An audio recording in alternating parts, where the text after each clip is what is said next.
Hi, I'm Jeff York. We'll start the DRB meeting. The agenda today is we have two items. First is a request to the DRB by Ann Mueller for a final plat review for a 3-lot subdivision at 175 Schillhammer Road in the rural agricultural residential zone district. And then we have some minutes to approve. So that should be a fairly short meeting today. Just have a few things to go over. These proceedings will be conducted in an orderly manner consistent with the DRB's rules of procedure.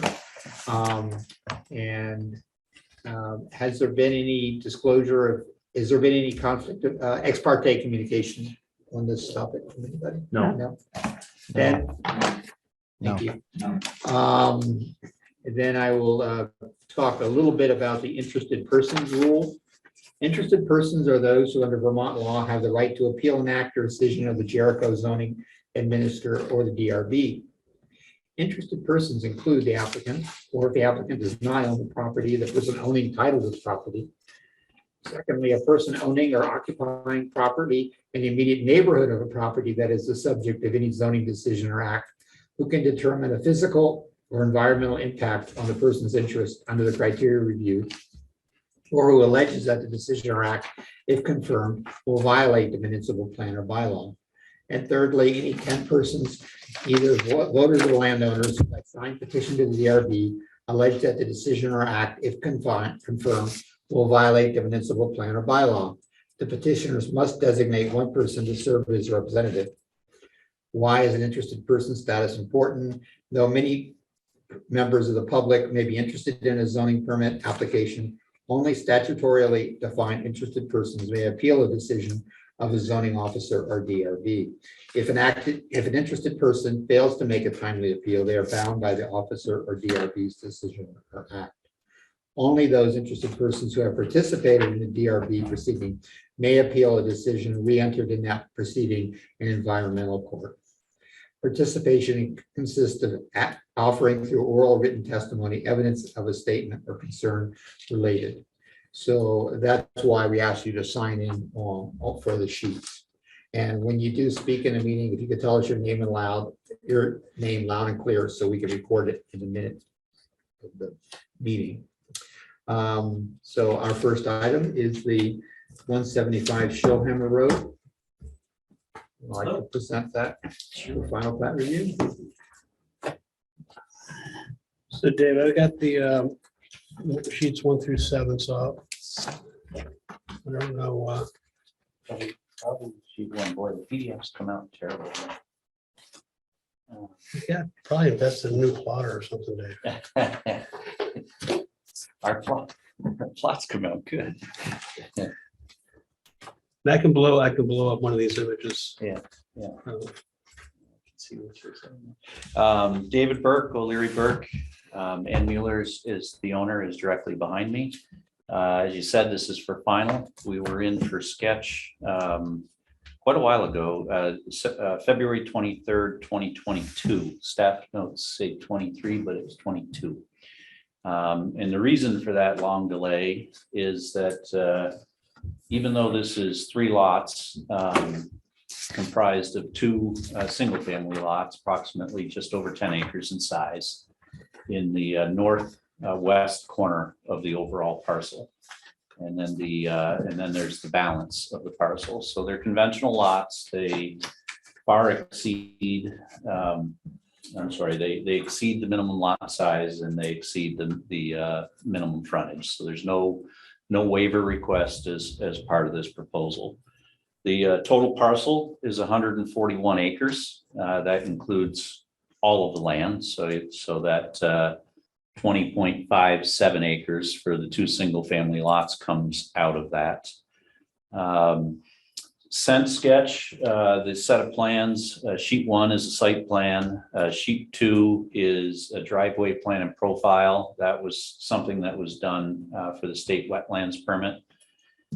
Sheet 3 and 4 are sewage and water. Sheet 5 is an erosion control plan. We needed a state general construction permit, sometimes referred to as an erosion control permit. And Sheet 5 is the erosion control plan, and sheet 6 is the erosion control details. And then you have the plat, the subdivision plat. So since we were last in, we did secure the state wastewater permit. Each lot has an individual on-lot drilled well, and each lot has an on-lot mound system. And that permit was issued quite a while ago and was provided as part of this submission. We also obtained an erosion control permit. Essentially, that's installation of, the main thing is installation of silt fence prior to construction along the construction limits and or the wetland buffer limits is the main component, as well as standard erosion control practices. And we also received the state wetlands permit. The wetland that's being impacted, there's a culvert across Schillhammer Rd. The driveway for lot 3, the one in the most northwest corner, is near the southern boundary, southwest corner of lot 3. The purpose for that is it's far enough away from the hill to get proper sight distance at that location. The existing culvert that comes across Schillhammer Rd has created over time the wetland channel on the low side, on the project side. So there's a kind of a narrow wetland that goes down. It's actually the other one, Chris. That one there is the one that we're impacting. So this is your clearest view of the wetlands? Well, my plan is much clearer, but right here. And the line outside of it is the statutory 50-foot buffer. So the driveway comes in. Is that better, Dave? Yes, we turn to the north, and you can see there it's a 3% grade off the road, and there it dips down at 5% to try to limit the impact and cross as narrow a portion of that wetland as we can. The result is there is about 3/1000 of an acre of actual wetland impact, and 3/100 and 5/100 of buffer on either side of the wetland. There's impact. The state permit was received for that. We did modify that driveway a couple times for them, including, you can see the loop around the lower wetland there. So that little loop there was to avoid any buffer impact at that location. The blue line on this sheet is the silt fence that goes in prior to construction.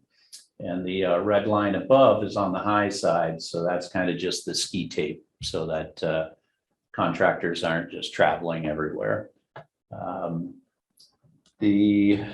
I'm sorry, can you go over the wetlands and the buffers again? Yep. I should bring my So you've got a culvert here. Yeah. And this wetland is this dark line, and the buffer is 50 feet outside of it. So you get some buffer impact here, some actual wetland impact here, and buffer impact there. And then the next wetland, there's a separation, but there's a captured wetland here along this drainage way and a disconnected one here. And that 50-foot buffer just kind of forms one area around the whole thing. So the driveway will swoop up around and keep the whole 50-foot buffer intact. So they're all class 1 wetlands? There's a combination of class 2, and there's 1 or 2 class 3 out here. I think that lower one. Yeah, those ones are class 2 with the 50-foot buffer. There's only a couple class 1 in the state of Vermont, and they're generally associated with, I think part of in Colchester, like Half Moon Cove, somewhere in there, there's one, but there's only a few class 1 in the state. So was there a reason that you didn't go in north of the wetland and the wetland buffer? Sight distance. So for a car to safely pull out of this driveway, to have enough sight distance to the north, that's where that driveway needs to be. And that's all part of what goes into the same questions from the state of Vermont on obtaining the wetlands permit of, okay, why here? Is it, as narrow as possible? Have you minimized the fill based on your, your gradients and such? The max gradient is only a little over 5%, but we obviously have to have a culvert. We have an 18-inch culvert under that driveway to maintain that drainage way. And with an 18-inch culvert and the fill over it, that's what creates the kind of the footprint. But very, very minimal. Like I say, three 100ths and 5 100ths of buffer. Is there a culvert at the top of the second bend as you come over the top, right there? There is a culvert there, yes. Yep, so an 18-inch culvert is proposed there. No, I was looking at that area. Oh, okay. I'll go back So to it's that. mostly. The staff notes are, See, that's the problem. You can't really tell on the area. Yeah, I'm sorry. We're That's we're okay. looking at Google Maps, Yep. but it's hard to gauge. yeah, so it rises up and then the road breaks grade and also turns. So that's the reason. So for on the Google Maps, we see a barn on that side. So this is above the barn. These are, the barn is, if you look at the overall plan, the Uh-huh. Dustin property that's cut out of Okay. this, that's Yeah. where the barn is located. Okay. And we're up in the, the northwesternmost corner of the parcel. The barn's right in this area, Jeff. Oh, okay. Chris, I don't know if we lost Ben I'm sorry, I couldn't hear. at the Oh, admit. I don't know if that's Ben or not. We received and reviewed the staff notes and there's a lot there, but I will go over the parts that I believe that you would want me to go over. And if I miss anything, let me know. On section 10.8.2, just the correction that it was 2022, not 2023 for the sketch plan. On section 6.4, the wetland overlay district, the actual wetlands for this project, as far as the town plans, are all off of these parcels. They're off the back of the parcels. So these drainage ways we had delineated, the state wetlands ecologist came out and reviewed them, approved them. And then the conditional use started. Fitzgerald Environmental did the wetlands for this site and did the permitting on the wetlands. On section 6.4.2, the 50-foot buffer surrounding class 2 wetlands, it's all being preserved with the exception of that driveway crossing. The state wetlands permit requires demarcation at 30-foot intervals along the wetland buffer, either using a section of split rail fence, a large boulder, or an approved alternative. So if it's not one of those two, we'd have to consult with the wetlands division. The purpose of that is mostly for not even the first owner. It's really for the second owner and beyond, that they know where that buffer is and that they don't start mowing up to the wetland or impacting that area. So there's a physical requirement from the state wetlands permit. On the section 6.5 river overlay district, I thought for sure that sheet 1, I think it might just, it has to be just a layer that's turned off, including on what we sent. It's turned off on what I've printed out, and I think it's turned off on the PDF that we sent. I think there's green line, Dave, here. Well, that green line is the limits the deer yard to show that that's Okay. outside of the outside of the It kind of envelope. mirrors the buffer though. But if you look at I don't know if you have the property plat, Yes. we will need to turn on the layer on sheet 1 to match property plat. The easterly, those dash lines are the setbacks. So the ones on the side and the front are your standard setbacks. Obviously, the wetland buffer are also a restriction. But the most important part is the back part, and that back part that follows the green line that Chris was talking about on sheet 1. Follows your map deer yard, or not yours, the A&R's map deer yard area. More further to the east of the map deer yard, you do have some river overlays and different natural features from the town plan. And those are all outside of the building envelopes. So we will turn on the layer for the envelopes on sheet 1.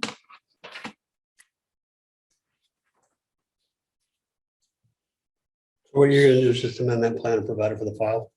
Yeah, I'm 99% sure the layer is frozen. So I'm just gonna Okay. click it, it's back on, and we'll give that, we Okay. suggest that we would give that, usually give a full set after an approval, and it'll have those on there. And they will be the same as what's on the plat. I will have our surveyor, it won't be the exact same, because I will have him trim out the dash line along the wetland buffers on lot 2, so that it's clear that the envelope in the upper northeast northwest corner, that envelope right through Over here, here, yeah. this section needs to be trimmed.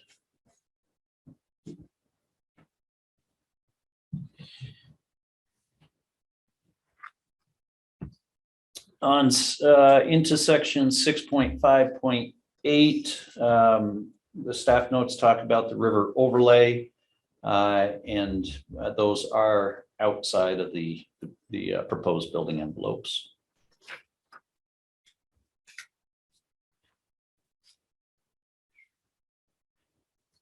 Section 10.12.5.3, there are state permits needed for the project. The applicant can address the permits needed.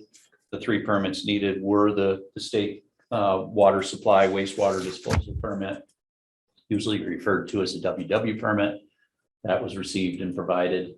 A general construction permit, often referred to as an erosion control permit, that was received and provided as part of this application, and the state wetlands permit, which for a long time was called conditional use permit. The state changed that a couple years ago and just calls it a state wetlands permit. So those were the 3 permits that were needed, and they have been received.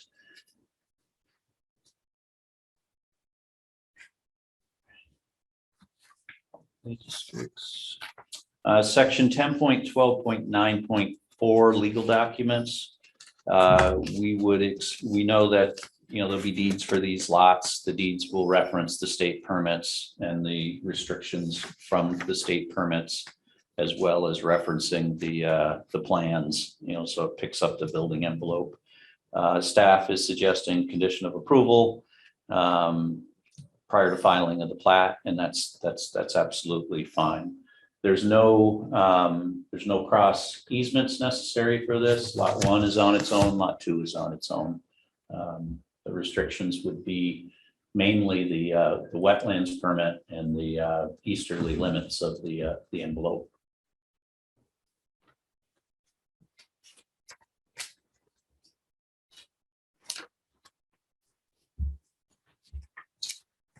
Over the building permits, the building envelopes. Yep. So the dark dash line there, other than where I said it needs to be trimmed out, is the building envelope. The houses as shown on the plan, they're shown with a note that they're pictorial scale purposes, and the future owner will determine the shape of the house and the defined location. With this site and with the there's views the way those houses are positioned, and they're positioned to have that southern exposure to one of the roof lines. So if they want to do solar, that it would set up good. They're both shown parallel to the contours that are out there. And I expect with where the mound systems are, where the approved wells are, the driveways are fixed, I would expect that the houses will be very close to where they're shown. They're allowed to be elsewhere, but certainly the driveway locations are not allowed to be elsewhere. The mound system isn't. The well is not unless it gets amended. So I do expect in this case Well, that let's say the top one, right? They could move the house to the very far right of that, right? They could extend the driveway, right? yeah, they could extend the driveway. They'd have to honor setback from that mound system. What happens there, though, is you've got a very mature tree line down here associated with deer yard. Yeah. So as you come this way, you would start to impinge on your own views. Yeah. So this is a real nice location. Coming this way a little bit would still be nice. But then the contours, this is the contour that does this. So you'd be kind of fighting the contours once you got past there to kind of keep that view and keep a southern face on the roof line. So if they're But in terms of permitting, they don't get into slopes or anything. no, We're not- and those are. We're not limiting this is where they just- put that house, right? They could put it anywhere up there they wanted to. Correct, Outside the- provided that they meet the requirements of driveway, it's not like they're gonna shift it up the hill. Those are only 2-foot contours, so it's kind of deceiving. It's not very Uh-huh. steep. It's probably, in most of it, I would say is in a 7 to 10% in that back area. Pretty decent slope. And the lower, the lot 2, obviously you can't run up against that. Is restricted by that wetland, It's right? restricted by the wetlands, so there we're kind of showing the house, expecting that the future owner would want it as far back from Schillhammer. So that's kind of as far back as it can go with the wetland restriction. But it could come farther down? It could come further to the south, correct? There's a tree line kind of along that south boundary of that lot. So getting the house further back is helpful. Okay, thank you. What are the restrictions, if any, for any kind of activity in the buffer, in the 50-foot buffer, just given the proximity of that lower? Yeah, again, that's for pictorial purposes. So the future owner may decide that they want a little bit more space than that. And I probably would, I would think that it probably would shift a little bit. The driveway being a little bit shorter or, it could even be, it could be a little bit lower there, but the restrictions are demarcate it and stay out of it. So Yeah, so you would, There's no it's building gonna- activity permitted within the They- buffer. They can't put a shed unless they go back to the state, and the state wouldn't approve that. Just thinking, like, There's enough even, land area otherwise. because it kind of wraps around too, even on that southerly side, there's another view. Yeah, this one. Yeah, Where like even a deck or something, I'm not sure what are the restrictions on grading. I mean, it's pretty tight around that. And again, I the know. the it's- grading is shown at that location. So the grading is shown outside of the buffer.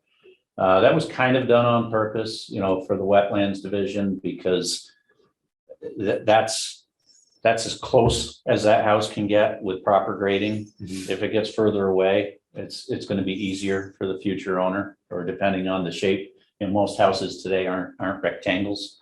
Mhm. So with the jigs and jogs of the house, that can have an effect too. The real purpose of showing the homes, I don't know if you always see homes I know on PUDs we do, but on classic subdivisions, which this is, arguably not a requirement to show the home. It's a requirement to show the house or show the driveway. And because you need a wastewater permit, I need to show something because you have to show the tankage for the mound system. So there's a septic tank and a pump station. And the force main is actually a push, not a open excavation. On section 11.1.2, each lot will be served by their own drive. I'm reading from the staff notes. Each lot will be served by their own driveway, and each lot will need to apply for an access permit. We acknowledge that access permit is necessary prior to construction of the driveways. Both of these locations are good. Those are usually only good for a year, so I don't usually get those as part of the permit. If I have any question, I get a hold of the road foreman and meet him out there. But I didn't have any question on these locations. But it's better for either the builder or the future owner to secure that access permit, because then it won't expire on them. And that's something kind of part of this procedure, but I don't know that it's really part of the Right. board. The one thing that may,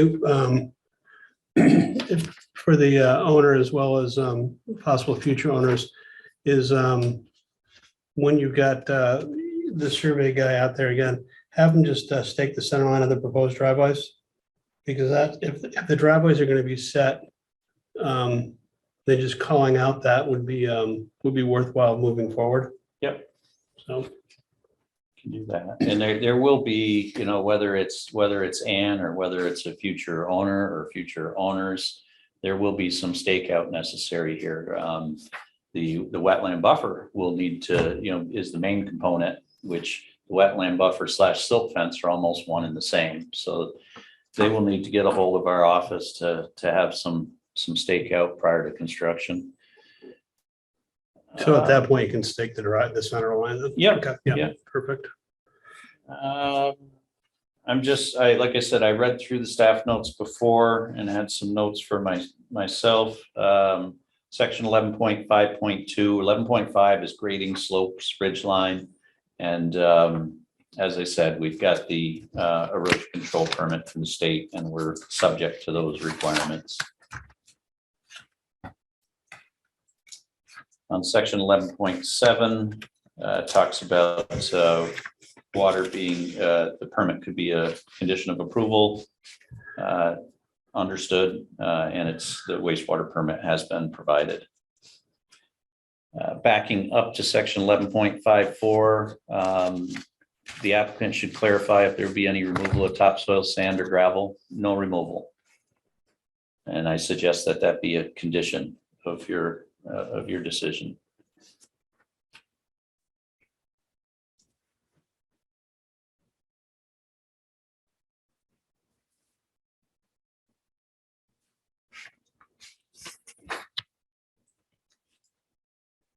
Site layout and design, section 11.9.2. The envelopes need to be turned on sheet 1. And, to match, and they will match the property plat sheet PL2 with sheet PL2 and sheet 1, revising that envelope to not include dash lines through wetland and/or wetland buffer. Energy conservation, I do believe because of the site, the contours, the south face, the way the houses would be here, that it is pretty conducive for solar, and there's no restrictions on solar for these homes.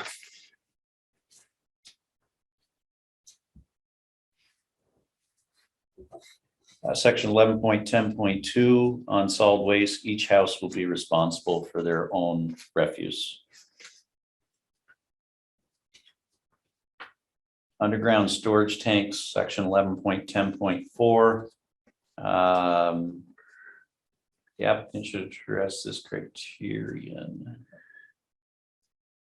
Yeah, this could be a condition of approval. So it talks about if there's underground storage tanks, what they have to requirements they need to meet. We're fine with the town's requirements.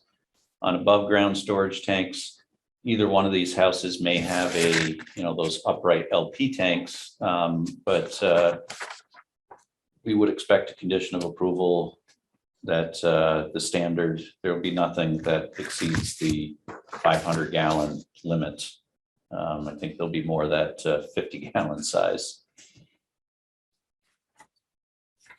No proposed street lighting. The individual house lighting will be standard down shielded lighting. I recommend that the board consider a condition of no spotlights.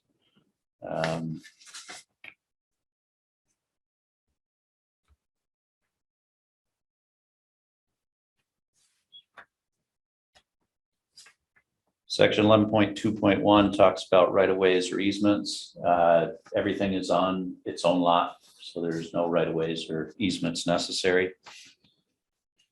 Section 11.12.2, all new utilities need to be placed underground. We agree. Section 11.12.4 talks about no legal documents for easements or right-of-way. There will be draft deeds that will be provided prior to the plat filing, but there is no easements or right-of-ways. Stormwater, we've got the stormwater for the general construction permit.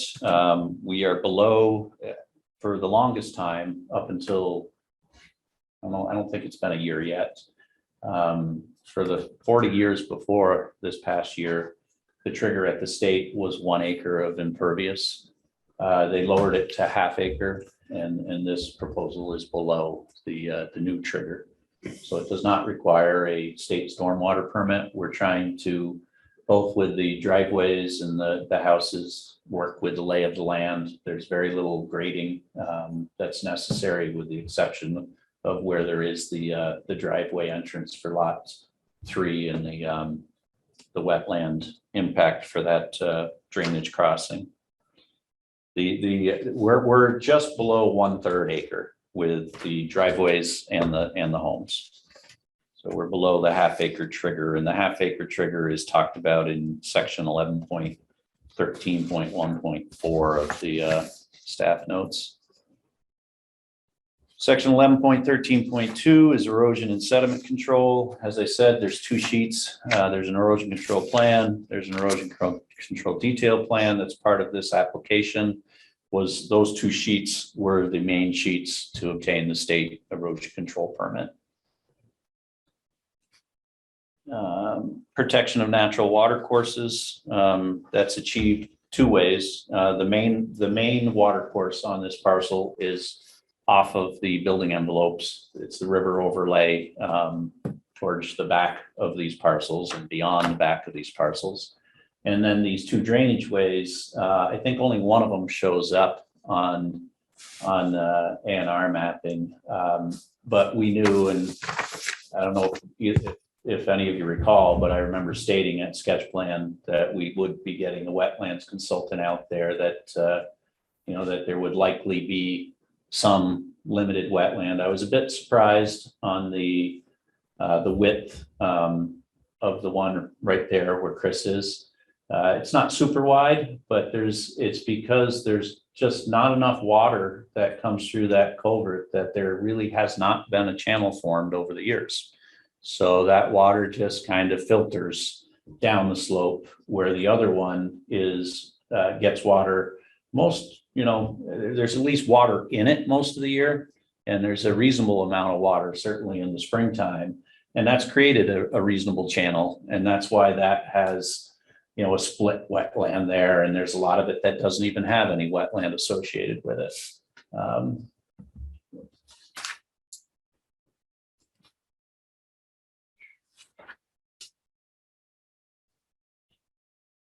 Section 11.14.4 talks about state permits again, and I'd say that that's not applicable because we've provided the 3 permits. We've received and provided the 3 permits that are necessary. Legal documents, as I stated before, we'll provide draft deeds prior to filing of the Mylar. And that's it. I have a question about trails. Yep. Does this cut off any of the existing trails on the property? Ann can probably answer that better than She's me. shaking her I've been head. all over lot 2 and lot 3. And I don't believe that there's any trails on lot 2 or lot 3. I think, yeah, the trails are to the back. There are those trails, as you probably know, most of them were done with Ann saying, yeah, that's fine. But it is private property and she's allowed people to use it and has suggested that she's going to continue to allow that, or actually, I shouldn't use the word allow, she kind of likes it. So, Fellowship of the Wheel cut trails through.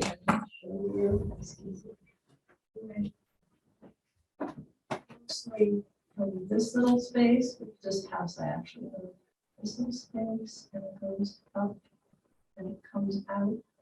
But there's a little field here and it comes down to here, which Okay, is why I didn't. cool. Thank you. that where Ann just pointed, if you've been out there, Phil, where this trail would come out, there's a reasonably mature, sporadic, but mature tree line along that line too. And then this is the other property, so it's kind of a natural separation where the south end of lot 2 is proposed.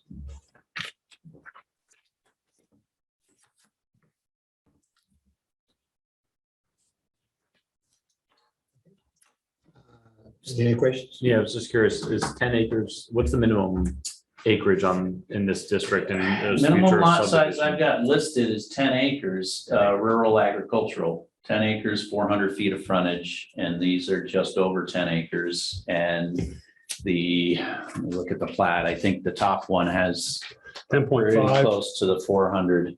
Oh. They both meet the 400, but 370, like a little over 410 on that upper lot and 410 on the lower lot. Yeah, so 10 acres, so these can't be. They cannot be, subdivided. they cannot be further subdivided. Thanks. Ben, do you have any questions? I do not. Okay.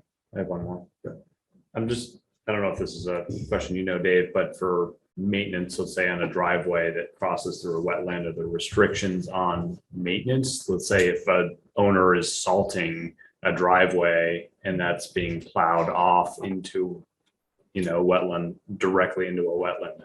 Is that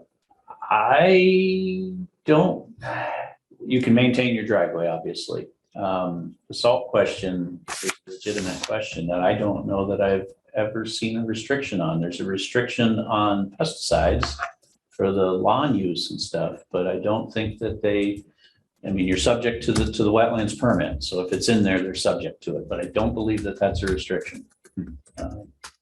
Mostly, I kind of like to think at this location that these driveways will end up staying gravelled. And in that case, a lot of times people use sand instead of, but Any other questions? No. Okay, we're going to open it up to public comment. So if you would come forward and give us your name. Any public comments? And if you're remote, you got to raise your hand so we can call on you. And you'll ask us the question and repeat your answer, okay? Okay. I'm Allison Brody, and I am the property owner to the north of, in some places in your documents, it's lot 1, and in some places it's lot 3. So you might want to line those up. But on this image, it's lot 1. okay. Okay. So I have one comment and a couple questions. My comment is about this wetland. First of all, I just want to say that I really appreciate that Ann has done all the due diligence of getting the wetland permit and the other permits in place for consideration. And I also appreciate your all careful, thoughtful consideration of this application. I'm a biologist and I'm not a wetland biologist. I'll be honest about that, but there's no way to develop a property like this without impacting the wetland. So that's just what it is, and we have to accept that it will be impacted. The driveway of lot 1 or 3, lot 1 on this, Should be lot 3. That's going to be corrected on the plat. I think that's the one place that it shows incorrect. so my concern about that driveway is that it's quite long and it could be pushed back and have less impact. And it would also be further aligned with the towns. A shorter driveway would avoid crossing the wetland and swale. And it would better comply with the town plan that new construction should minimize fragmentation of existing habitat and not push into an area that's an open habitat as it stands. So I'd like you to consider that. And then also my concern, coupled with that, is that even though it says, it does say on the plan that the location of these houses will be open to whoever buys it. How much of what you all decide now constrains that future buyer to where the placement is going to be? Which is coupled with that pushing a long driveway going into an area that is otherwise open habitat. So those are my concerns. Thank you. Are there any other public comments? Okay, Oh, yeah. I'm gonna,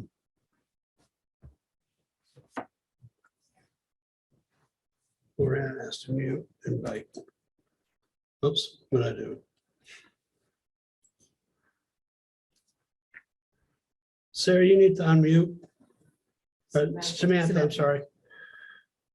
Yep. Can you hear me? Loud and clear. Okay, thank you. My name is Samantha Dunn. I live at 120 Schillhammer Road, so directly across the street from this proposed development. And I want to start by saying, I fully support smart development everywhere where state of Vermont is in a housing crisis and we need homes, and Schillhammer Road is a wonderful place to live. So I look forward to having neighbors. I would echo Allison's question and comment. I actually was on the Jericho Planning Commission at the time that the natural resources overlay was being developed, and the town plan and the zoning ordinance really recommended constructing houses as close to the road as possible to limit fragmentation of our natural resources.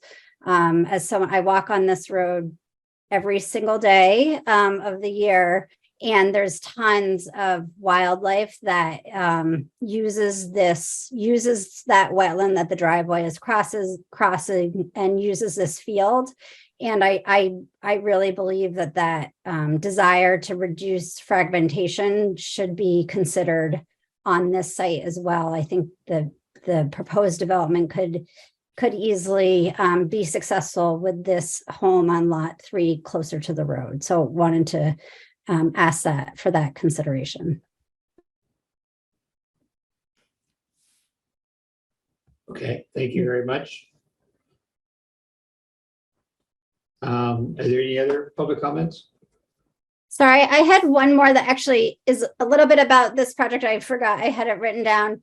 But more really, I think a town policy and maybe a state policy. I wish that I had been able to come and make this comment at the sketch plan review. However, I didn't receive notice because for some reason the town only says notice to the male person in a household that's listed on a deed. And that's really problematic. So when I looked at the abutters list and my name isn't on it, that's really challenging. And it creates this kind of situation where I happen to, my neighbor told me about this. And so I attended, but I didn't receive the previous notice because I don't know, again, if it's the town that lists it that way or the applicant, but I would like, as a town, for us to try and correct that inaccuracy of only having an abutters list that includes one person when there's two people on the deed. Thanks. That would likely have been us. We take it from the lister's information, but we can make sense. In today's that we do a little bit more research than that, and usually there's two people involved. But hopefully if they're living at the same address, they share Yeah, stuff in like my this. case, we're not. um, And so it got forwarded, I guess, to John Okay. Hanson, and I am living at 109 and he is not. Okay, So the request is that it would be to that, both would have both names, so that would prevent the forwarding. So the post office wouldn't forward the. Well, in Samantha's case, she lives there and it didn't come in her name, it came in Nick Richardson's name. Yes, we Yeah. do live in the same household, but I don't open my spouse's mail, quite honestly. So, like I didn't. I'm didn't looking see it. now at the list of abutters, and yeah, for each home, there is just one person mentioned, and is unconscionable. Yes. So everybody knows the applicant provides the addresses and we send them out. And there could be property transfers, there could be divorces, there could be deaths, there could be whatever. It's not a perfect system. It's a system that the state requires. And, we follow the statute. And so does the applicant and or their consultants that provide it. So, well, Yeah. moving forward, I can certainly urge the office to do a little bit more research on that because, we're pulling it offline and it's easy enough to get information these days. it's also problematic too, that if the lister hasn't updated their information, then we don't have the information. So we're not knocking on doors. We're trying to figure out what's going on. From that standpoint, it's really provided by the applicant as part of their I application. think the question boils down to the same, the same question of why the house out here? I'll go to this plan. Is that easier? And with these 10-acre lots and the views, that's part of the answer. But to answer the specific question of being closer to the road, this is where the driveway needs to go. So this is going to happen anyway. You're not going to get this driveway any further towards the road. You could, once you got to there, you could turn it down. The problem then becomes that you're in between 2 50-foot buffers and you don't have suitable room to have a house up in that location. In front of it right here, it's a drop off from this section from there is all a drop off from the road. So it's just not a suitable place for a house up there. So you have to get around, you have to get across this drainage. So the top area there, it's dropping too much. It's not. This is dropping right here too much. And you can't, you The want to. only place to put a house would be, this driveway would be in the same location. The house would be here and you'd be trapped between the two buffers. So it's not a suitable place. It's not a better location as far as impact to the environment. This little, we looked at here and here, these two wetlands that showed up better on the other map, these were the class 2, and that's why there's a 50-foot buffer. The uppermost one is a class 3. Would you be amenable to restrictions on cutting to at least? The erosion control permit, as far as this, again, the blue line and the red line, that's what's approved. Okay, So while the building envelope is more if they want to do a sugar house, a shed, something, a pool, something that they've got some room. But this house has to be within that unless they're going back for amendments. So I'm very comfortable from being on the site a couple times that this is the best location. State wetlands asked me about this because you're always trying to minimize. And I said, you'd be tucked right in between two wetlands, that location with a buffer on each side. How does that make sense? And they agreed that if I swung this, because before this driveway came shorter, which I didn't think was a big deal because it was buffer and this is extremely marginal. So I didn't think it was much of a difference to shorten it here. They did. And that's why there's that, that kind of bend in the drive. above this, there's one small pocket on this same drainage way that was determined to be a class 3 wetland. So this driveway kind of sneaks just north of the buffer here. You see the buffer here? This little area here is a class 3. And again, Evan Fitzgerald Environmental as a state wetlands consultant and the state wetlands ecologist was at the site as well before the submission of the further permit. Who's that person? I don't know Wetlands ecologist, you the said? state wetlands ecologist, but I don't know which one it was. It was Can you talk- likely Tina Heath. You talked a little bit about deer yard. Yep, so on That's your. the natural, is that different than the natural resources? Yes, so deer yards are mapped by the state of Vermont, and your town plan generally mimics the state of Vermont or pulls from the state of Vermont for your, the deer yard in this case, and the river overlay, which is off the back of these lots. So that, again, the envelope at the back, while somebody might want to do a shed or a sugar house, it's not going to be in the woods. It's not going to impact on the deer yard. So deer yards have to have different components. Deer wintering areas, they're called also. So there's lots of property that have deer that are not deer yards. This one, I haven't walked around the back of this parcel, but there must be enough spruce or evergreens that it gives less snow cover for the deer and better possibility that more of them survive the winter. So do you have a map of the deer yards on that? I have the eastern limits shown on the site plan, and the eastern limits mimic the western limits of the deer yard mimic the eastern limits of the buffer. And the natural resources zone Is beyond that. beyond. Yeah. And that's the only place that lot 1 on that plan needs to be revised to lot 3 on the plat. Everywhere on all the other plans, it is lot 3. Actually, Chris, could you pull up the Google map so that we can just make sure we're on the same page of where? You want to Yeah, pull up Google Maps? Your Now staff. you're testing me. Phil. Yeah, Chris, your staff notes have the Your river staff overlay as notes well. have What I- Page 23 of your staff notes. Yeah, I mean, that's not the Google Maps. That's what's provided through Right, visual but planning. I didn't know if that's what you were looking for. That's your river overlay. You want me to You pull that can up? see how that setback follows the line.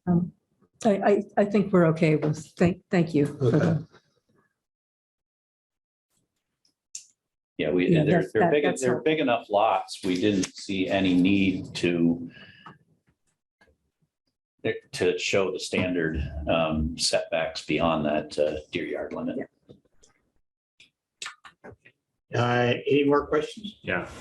So the driveway conversation also just prompted another question about the regulations requiring like the burying of utilities, and not sure what the current infrastructure is for power to this site and how it would be accessed over to the home, especially if we're crossing through 2 wetlands. And you mentioned over here that the septic is not going to be excavated, The force main. the force main Yeah. through there. So I was just curious, how do the utilities work, especially as it pertains to the So the power company has not provided a layout, but it has to be within the footprint of the drive. So it probably generally it's just going to be like 1 foot off the edge, because these drives have 1 foot of shoulder and then the slope, so it either has to be in the slope of the driveway, or I would suggest, right off the edge of the drive. But, and those are usually only 36 to 42 inches deep. So it's not very hard to do.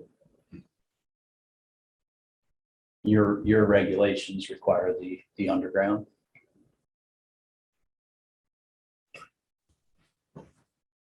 Should do that Jericho Center. I was looking up at Jericho Center the other day, and there's just wires going everywhere above that part. It's so nice when you don't have them. Yeah.